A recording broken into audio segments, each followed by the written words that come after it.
Aquí en BTV Noticias, en la entrevista, vamos a recibir a Julieta Sierra, una de las diputadas más jóvenes del Parlamento, Frente Amplista, del Movimiento de Participación Popular y además una persona que ya conoce esta casa también porque tuvo sus participaciones en televisión en Tarjeta Roja. ¿Cómo estás, Julieta? Gracias por venir, un placer.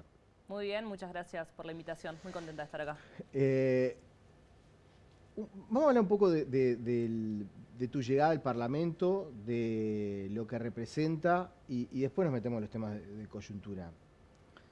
No es fácil cuando uno ingresa al Parlamento, acostumbrarse, la dinámica parlamentaria, se encuentra, dialoga y negocia con gente de muchísimos años en las legislaturas. ¿Cómo estás viviendo la experiencia? Tengo toda la noche para contarte la experiencia. Sí, sí, arrancamos. Sí, no es nada fácil. No es fácil. No es nada fácil. La gente no la conoce la dinámica parlamentaria, pero... Hay diferentes partes de las que aprender y también de las que tener cuidado de que no te absorban. Es de todo. Es lo que tengo para aprender y lo que no quiero aprender. Las dos cosas. ¿Qué es lo que no querés aprender? Y ahí hay una lógica muchas veces de entre cuatro paredes y que se disocia un poco con la realidad, que si yo me quedo encerrada en mi despacho 24/7 y el único laburo que tengo es ahí metida adentro, disocio de la realidad, no sé qué pasa afuera. Esas son las cosas que no quiero aprender. La distorsión del círculo rojo, de la cual se habla muchas veces. El círculo rojo es los políticos, sus asesores, los periodistas, que a veces cubrimos crónica parlamentaria, estamos muchas horas ahí, y que a veces se da esa lógica de, che, lo que estamos discutiendo acá no le interesa a nadie. Es eso es de lo que me quiero alejar. A veces uno piensa que está discutiendo cosas que son patria o muerte y salís para afuera y no le estás cambiando nada a nadie. Y entiendo que hay cosas que son simbólicas, que son importantes, pero si no estás ahí para cambiar algo mínimo desde la gente, es complicado. Y después que es un sistema que está hecho para que te sientas un cra. O sea, ahí tenés la lógica mismo del Parlamento, de los funcionarios. Lo digo con mucho respeto, pero tenés una lógica que está hecha para que te sientas importante. Yo soy una señora legisladora, me llegan invitaciones a cosas que dicen Doña Julieta. Me avejenta además muchísimo. Pero es como, bueno, no creértela debería ser algo de perogrullo, porque estás ahí para cumplir una función, somos servidores públicos y respondemos y rendimos cuentas a la ciudadanía. Ahora, tenés todo para creértela y para quedar enfrascado ahí porque es re cómodo tomar cortados todo el día, si es posible. Entonces son las cosas de las que me quiero alejar. ¿Y en qué momento sentís, en esto sí estoy aportando? Y mira, yo con total honestidad me sigo sintiendo un poco sapo de otro pozo, entiendo que recién estoy llegando. Estoy estudiando muchísimo y quiero dar debates con una honestidad intelectual y con una preparación que no la tengo en todos los temas, por supuesto, recién la estoy incorporando muchas veces, pero siempre que sea desde la altura que la ciudadanía merece, e instalando discusiones también que tengan un sentido. Ahora, en un rato vamos a hablar puntualmente de coyuntura, pero nosotros acabamos de votar en comisión una serie de medidas económicas para la frontera con Brasil que va a cambiar sustancialmente la realidad de muchos comerciantes a la frontera. Entonces, bueno, son pequeños pasos, pero yo estoy todo el tiempo preguntándome por qué estoy donde estoy, para qué estoy donde estoy y para quién estoy donde estoy. Y eso es como una pregunta recurrente. Tiempo o aparte, en tu caso, sos mujer, joven, que eso en el Parlamento, ser mujer es una minoría, ser joven es una minoría mucho menor,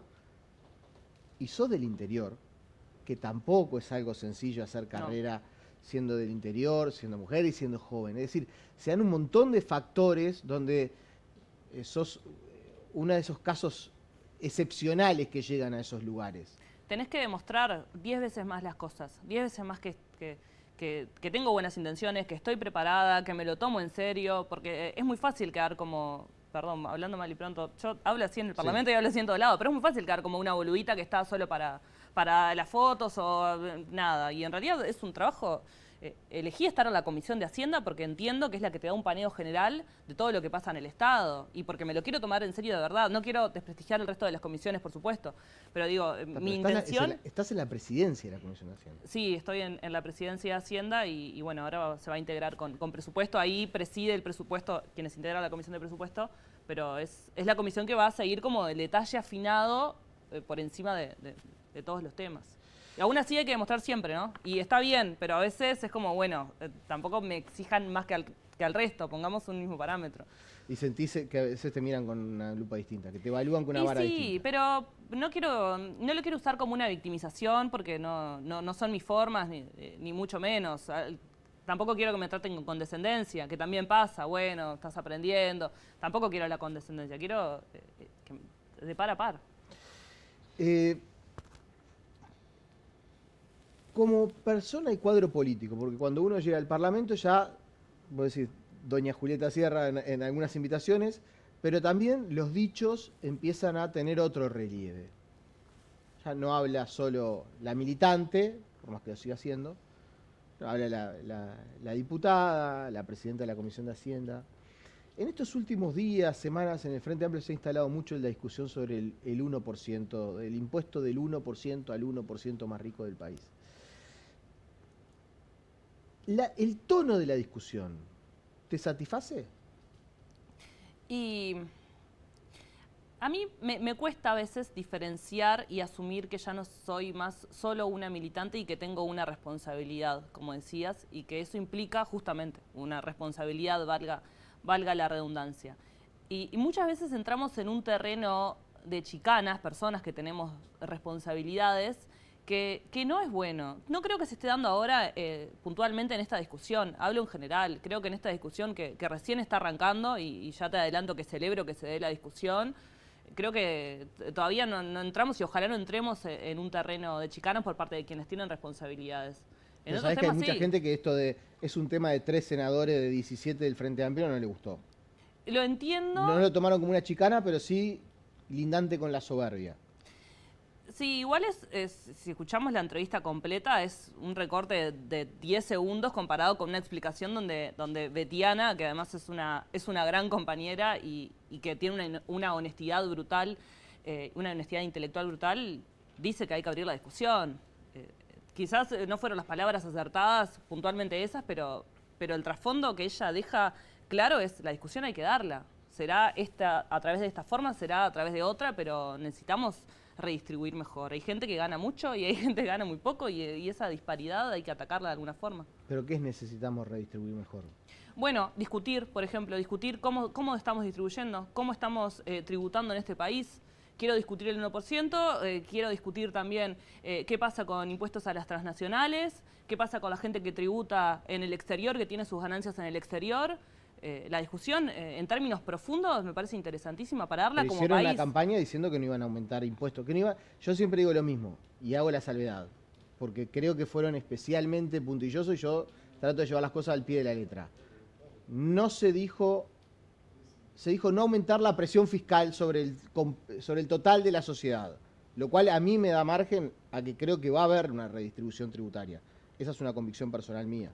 Ahora, sí se comprometieron a no aumentar la carga fiscal. Es decir, lo que yo entiendo es si le van a poner un impuesto al 1%, que se le afloje la cincha a otro sector de la ciudadanía. Eso es lo que yo entiendo. Por eso hay que dar una discusión profunda y no en la simplicidad de decir, bueno, hacemos esto, pasamos de esto para acá, de esto para allá. No, hay que dar una discusión y no solamente de parlamentarios. Y no tampoco solamente del PIT-CNT, de los diferentes actores involucrados, de la ciudadanía. Que con el 1%... Yo soy re partidaria de los diálogos sociales. Creo que ahora el diálogo social que ya arrancó y también el que se va a dar en materia de seguridad son súper necesarios y estoy también para dar una discusión seria con la mayor pluralidad de voces posibles para discutir estos temas. Me parece sumamente pertinente, independiente de los programas, dar la discusión y ver a qué llegamos. Lo cierto es que tenemos una pobreza infantil que es altísima, que está en un 32%, o sea, es altísima, y también tenés otros problemas estructurales como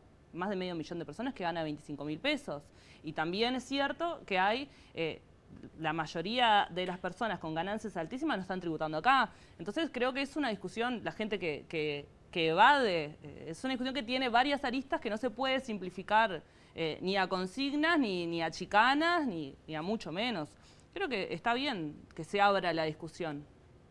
¿No cerrás la discusión a que haya una, no sé, reforma tributaria, un cambio en el esquema de tributación del país? No, creo que la discusión es sana. Después veremos en qué llegamos a acuerdos, en qué nos comprometimos y en base a eso qué cumplir. Pesa los compromisos de campaña. Eso obviamente que pesa muchísimo, por eso quizás hay que buscar otras formas. No tengo una postura tomada respecto al 1% porque tampoco tengo una propuesta concreta. Ahora, capaz esa no es la forma, capaz sí, capaz hay otras que no implican la creación de nuevos impuestos, sino implica, bueno, redistribuir un poco mejor. Por ejemplo, a las transnacionales. No sé si implicaría crear nuevos tributos para los uruguayos necesariamente. Bueno, se habla mucho del tema de la posibilidad de que en el presupuesto se cambie la tributación de las ganancias en el exterior. Yo soy partidaria de que eso suceda, pero no tengo novedades. No sé si va a pasar efectivamente. Acá son más títulos personales. ¿Personalmente estás de acuerdo? Sí, quiero dar la discusión bien, profunda y seria. ¿Votaron finalmente la rebaja de IVA para comercio? ¿Es para comercio de la frontera con Brasil o para la frontera en general? También incluye Argentina. El proyecto no aclara qué frontera, dice departamentos limítrofes. Dice que el Poder Ejecutivo implementará las medidas cuando haya diferencias significativas, en la diferencia cambiaria, que en este momento está sucediendo con Brasil, no con Argentina, que está bastante parejo. Entonces, a la hora de que en un mundo de tanta incertidumbre y tanta volatilidad, si en unos meses hay una diferencia cambiaria muy grande con Argentina, se pueden implementar estas medidas sin necesidad de volver a aprobarlas nuevamente. Por eso es que no aclara el país.